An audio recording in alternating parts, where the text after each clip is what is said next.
咱们家家户户厨房里都有的味精，在关键时刻可以救狗命，但是99%的养狗人都不知道，结果白白花了不少冤枉钱，让狗狗也遭了不少的冤枉罪。今天呢，我就给大家透露4个养狗小妙招，关键时候可以救狗狗一命。养狗的家人点赞收藏起来，以免用的时间找不到了。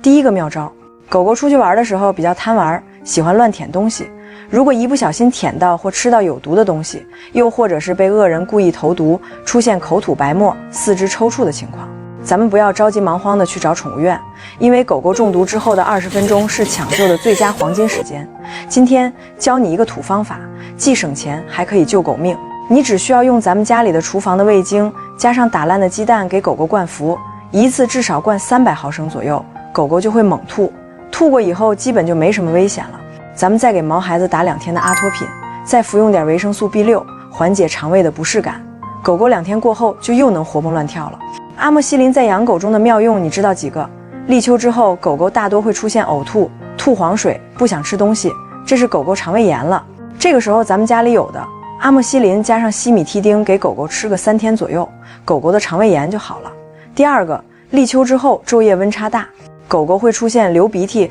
打喷嚏，有些咔咔咳，然后吐不出来，咽不下去。有这种情况，就是狗狗犬窝咳了。这个时候咱们用上阿莫西林克拉维酸钾，1周左右基本就好了。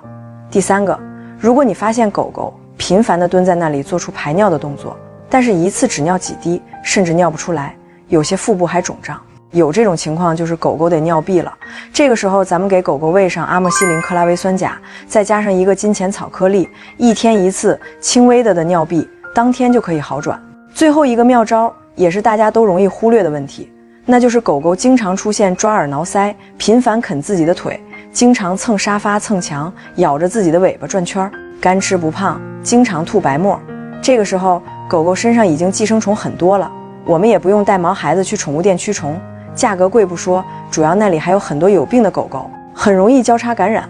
那今天呢，我给大家分享一个在家驱虫的好方法，每次只需要1块钱，就是很多大型犬舍和宠物店都在使用的虫2，一瓶里面100片，每天吃1次，10斤体重吃1粒，20斤吃2粒，连续吃3到5天，就可以把毛孩子体内的绦虫、蛔虫、线虫、心丝虫等等20多种寄生虫驱杀干净，包括虫卵和幼虫都能驱除干净，并且它是纯植物提取的，大狗小狗都可以放心吃奶香口味，适口性好，拿在手里狗狗闻着味儿就主动吃了。如果这个虫2你身边不好买，或者卖得太贵了，不要多花冤枉钱了，我把它放主页橱窗了，点头像就能看到。学会了记得转发给身边养狗的家人和朋友。